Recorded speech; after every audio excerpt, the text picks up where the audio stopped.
This is Hidden Killers Week in Review. A look back at the most prolific stories of the week. This is the Hidden Killers podcast with Tony Brueski. Featuring former FBI Special Agent and Chief of the Counterintelligence Behavioral Analysis Program, Robin Dreeke. One of the big arguments that they're making is, well, no big deal. They're still around. You can still go talk to them. How different is it interviewing somebody on a topic like this? Like, I don't know, were you involved in a murder? Or where 4 or 5 years, it's even longer than that. How many years are we talking now since this took place? This is what, 7, 8 years since the actual crime took place? To sit back down with them now, compare that interview to what they would have said literally the week of the crime. That's going to be a completely different interview. It's going to be potentially, I won't say what it would be, potentially very different. False memories get implanted on us pretty rapidly after events. And we hear things in media, we hear other people say things, we want to validate our own self-opinion of things, we don't want to feel bad about things, we want to avoid our own shame. And so in order to prevent our own psychological demise and make ourselves feel psychological, comfortable, and safe, we're going to start handpicking memories to kind of build or destroy certain memories. And so the memory does start shifting. And that's why polygraphs are not admissible in court, because a polygraph measures physiological changes to what we're thinking. And if we think something is wrong or right, we're going to have a physiological change in our body when that emotion happens. Well, if you believe what you're saying because you have a false memory of something, you're not going to have a reaction. That's why it's not admissible. And same thing in this situation. If you interview someone years after an event took place, and it's been such in a public arena like this, the ability to that person to objectively remember the event when you have social media and a social world impacting your memory of it, the accuracy from day one is going to be most likely very different.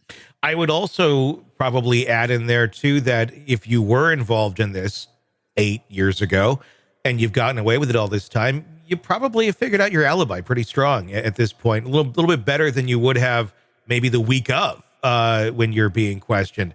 To me, it's baffling. And the thing is, these people aren't idiots. I mean, I don't think the prosecutor, I don't think law enforcement, I don't think anybody in Delphi is an idiot.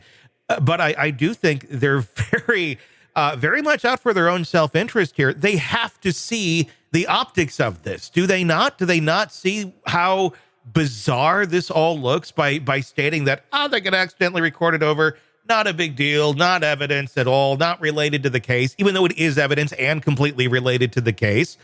They're like literally saying the opposite of reality and expecting everyone else to believe it.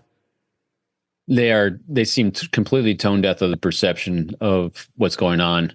Remember, perception rules everything. Unfortunately, facts and data are fantastic. We want to follow it. But when you're dealing with a case that's in such public eye, perception is going to matter a lot. And anything that's going to continually undermine the prosecution's position and credibility, and it keeps happening again and again and again, and the light's on you, to have no one step up and create a strategy for the three things that create trust. And because that's what both sides need. People need to trust defense, and people need to trust the prosecution / state in this one. Open communication, transparency, and vulnerability. Yeah. They're not displaying any of the things. So there's no openness. There's definitely no transparency, and vulnerability is the ability to say, I was wrong. We did, something went sideways. We're going to fix this. We're seeing none of that in this case. Granted, I know some of these things make them liable if they admit it, but at this point, everyone thinks they're lying. Without a doubt. I don't know. Are they just too close to this there in Delphi and don't have the context of like the greater world that's watching this and the pressure that's on them? Therein lies another echo chamber. And yeah. you get enthralled and entwined in groupthink. And it's I'm not saying it's a cult, they're a cult, but that's what the cult mentality is that you get isolated in a groupthink, and no one can change your mind from that groupthink, because part of that groupthink is now part of your identity and self-worth, and someone assaults that identity and self-worth, because I guarantee you, Every single person on the prosecution, on the state side of this, thinks they're doing a great job and they're doing it right. And everyone else is just trying to victimize them and come at them. Yeah. And so they kind of circle the wagons, their defenses go up, and it gets worse and worse. And so that's what our minds do. It feels like a bad Stephen King novel or something. And I'm not saying Stephen King's bad, but it feels like it's so fantastical, like it wouldn't even, pass the muster test there.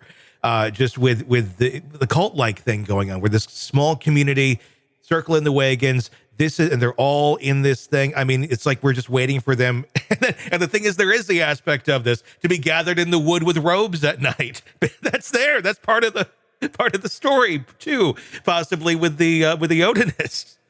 So, and I apologize because we have two beautiful young girls that were murdered from this, but let's take a little, if making it movie-like. So play things out exactly as they played out, and then the ending scene, no matter what the outcome in the jury is on his guilt or innocence of Richard Allen, the final scene is a hazy thing in the woods where you see 4 or 5 figures gathered around some sort of ritual. Mm-hmm. And that cuts it. And then the sequel. No, it does. It certainly keeps and that's the doubt because of the lack of transparency that the prosecution has had, because of the weirdness of this entire thing, because of a lack of leadership. There's this constant undercurrent of wondering, is this real? What's going on? And they've undermined themselves on this. Want to listen ad-free? Want advanced access to all of our interviews before anyone else? Become a True Crime Today Premium Plus subscriber on Apple Podcasts. You get every episode commercial-free. So you can binge on true crime until you can binge no more. Search True Crime Today Premium Plus on Apple Podcasts now, or go to our podcast page and sign up now. More of the Hidden Killers podcast next.